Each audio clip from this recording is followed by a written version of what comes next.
Hello and welcome to another anime lore and theory video, and today I will explain to you what the 4 possible secret transformations of Ainz Ooal's very own son could be.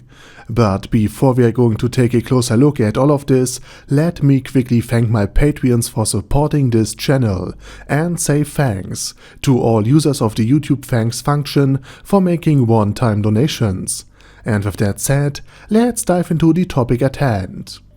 Let's start with what we know before we dive into the speculations. First and foremost, as previously mentioned, Pandoras Actor is what is known as a greater doppelganger. He is essentially an advanced form of a regular doppelganger and was personally created by Ainz Ooal himself.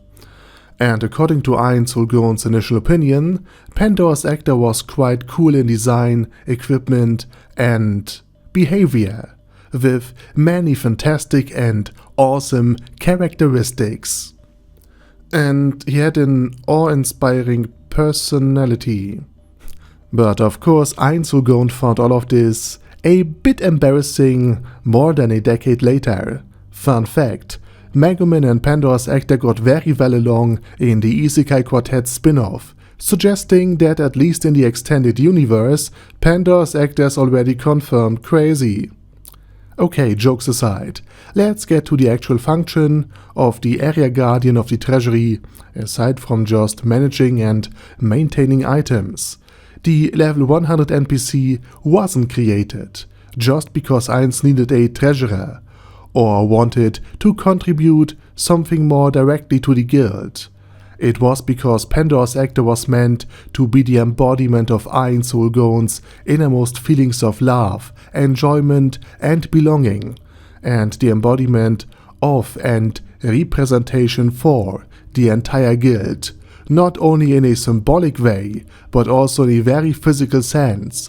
Ainz Ooal designed Pandoras Actor in such a way that he could transform into every single guild member of the Great Tomb of Nezarec.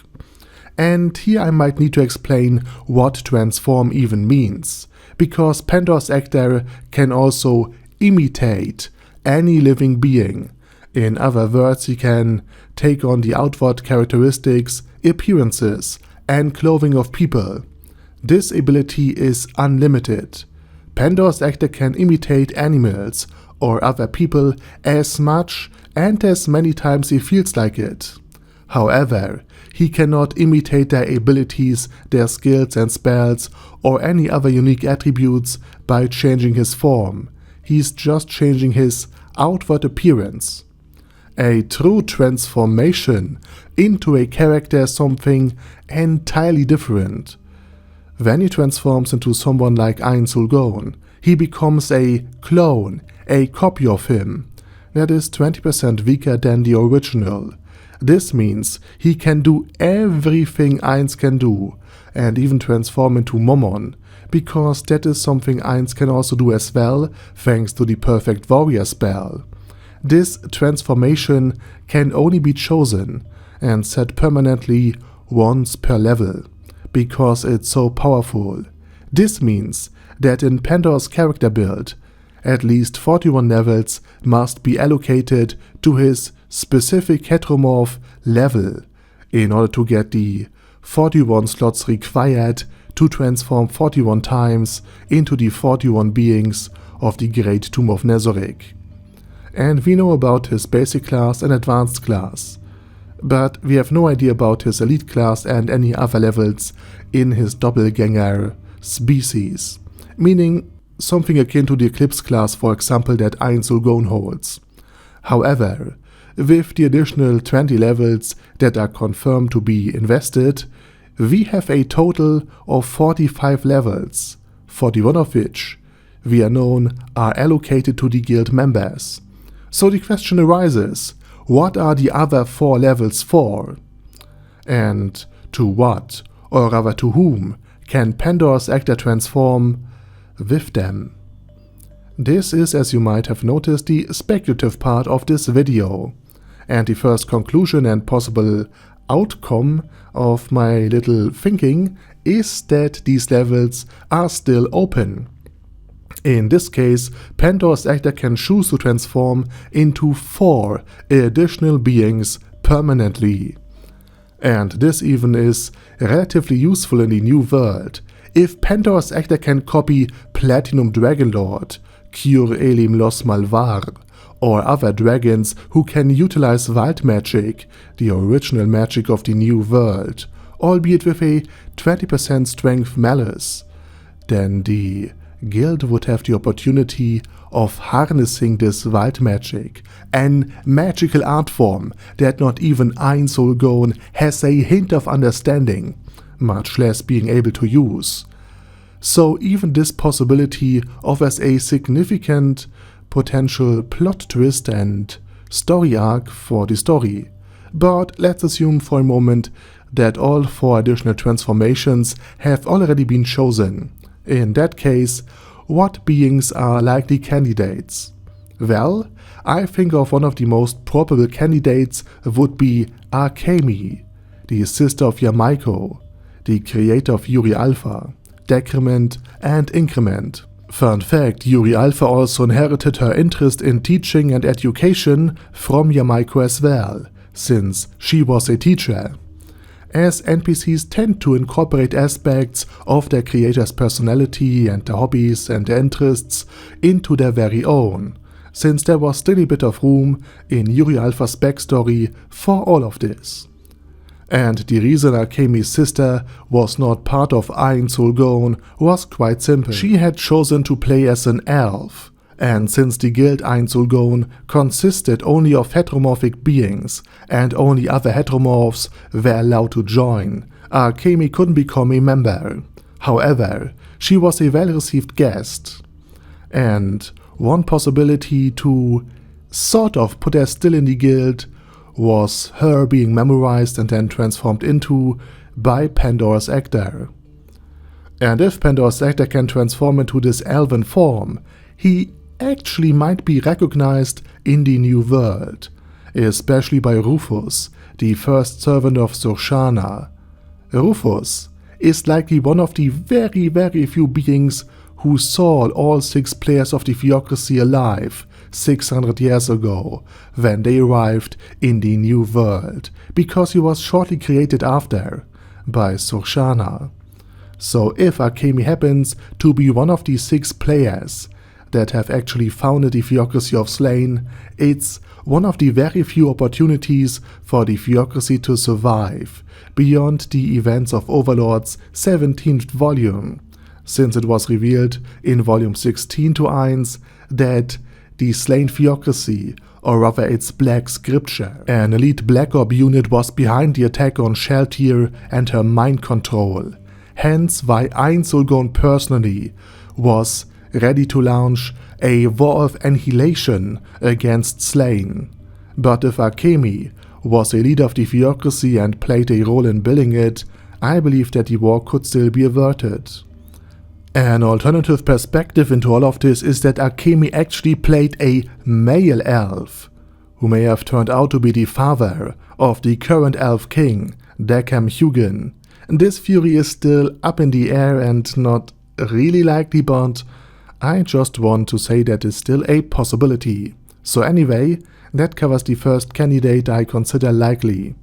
In the second place, we have not a current member but an ex-member of Ainz Ooal, or rather its predecessor organization named Ainz Ooal. During one of the many disputes with the then Guildmaster Touchme, this member had a falling out to the extent that he or she left the guild. And therefore she was not long enough around to witness the founding of Ainz Ooal. Because of this dispute, Ainz also became the new Guildmaster, as he is less conflict-prone, more neutral, and a good listener. So, we might potentially see a long-lost guild member again, immortalized as one of Pandoras Actor's transformations. The third possibility is that Pandoras Actor can transform into Rubetto, the strongest being in the Great Tomb of Nezeric and Albeto's younger sister. This would be an interesting possibility because Rubetto was probably created by a world-class item known as a caloric stone, which grants her incredible powers, and makes her stronger than even Touch Me, a world champion that nobody else could defeat in his guild. Just to illustrate how powerful she potentially is, if Retto were to go out of control, she would be captured by the 8th floor hierarchy, unbelievably powerful NPCs who also would have numbers on their side. And even then, Ainz Ooal himself considered leaving a world-class item behind with them, just to be on the safe side. This means that even with a 20% reduction in strength and combat power, Pandoras Actor would still be overwhelmingly powerful if he transforms into Retto. And we could witness Retto in action, maybe even twice, since according to Negredo, Albedo's older sister, Albedo's younger sister Retto is set to bring a great catastrophe to Nezarec, which is why it could be possible that Pandoras Actor has to face her in battle. And it would be definitely an epic battle of an apocalyptic proportions if Ainz Ooal's son would have to fight the original with 20% less strength of his own. It would be really great to see. And lastly, we have Ainz Ooal, not the undead overlord of Nezarec, but rather his old human self, Satoru Suzuki, that might be the final transformation of Pandoras Actor. I've read this theory years ago, and I find it intriguing because Ainz's real body and a confrontation with his old self could open up many possibilities for plot twists and an actual happy ending, especially since Ainz Ooal suffers a bit from his normal body, like his now skeleton body, especially because of the emotional suppressor inherent in his new form. So the arrival of the old body, the memories that come with it, might actually compel Ainz Ooal to change bodies if this is somehow possible. Or alternatively, this could be a blueprint for a clone of his normal body, of his human body, that Ainz Ooal's soul could inhabit again if he was ever hit by Longinus, the existence-erasing spear and one of the 20 strongest world-class items in existence. Okay, and that brings us to the end of the video, and now it's your turn. Do you agree with me? Do you have your own opinions on the matter? And what kind of other transformations could Pandoras Actor possibly assume? Feel free to write it down in the comment section. And while you do all of that, I say thank you very much for watching, and special thanks to Arder Daddy Arder, ASK, Bad Guy Ye, Bad Burrito 316, Beezer, Ben C, Brandon D, Chrissy, Crowley 0221, Sia, Crystal Prime, Dead Slime, Death is Mercy, Deathless Dragonlord, Demon Xenomorph 1987, Devin Downen, Ding Dong, Dragonlord Placido Saxophone, Duckwagon, Dunkler Krieger, Dystopia, Dystopia II, Enigmatic Unicorn, Feralshivan, Guy with That Hat, Hector Marino, Hoss, Huster, Jacob G, Jana B, Jason, J. Morris, Chromius, Kyle R, Lee K. Long, Legendarius, Lelouch Britannia Viffy Mustache, Lexus Fox, Lord Nishikian Rai, Lord Touch Me, Loverazor, Mervek, Mr. Shoes, Mr. Tweaker, Michael R, Michael Y, Nope, Oh Hell No, Normal Toad, O'Kill, Overlord General Gasper, Paddy Pantum, Personage, Primus 11, Rhinomere, Q&A Caracos P, Shergox's Daddy, Shadow Lightning Wolf, Shrine Keeper, Super Tier Magic Batista Bomb, Supreme Cheese, Staris, Ted, Texas Deer, The Orc Warboss, Rocket Smasher, T.E. Wang, Vash Hawkeye, Vegito 27, Venture Fanatic, Wilhelm, Xenokai, and Sonnegon. Thanks guys. Anyway, have a nice day, and I hope to see you all again soon under my next video.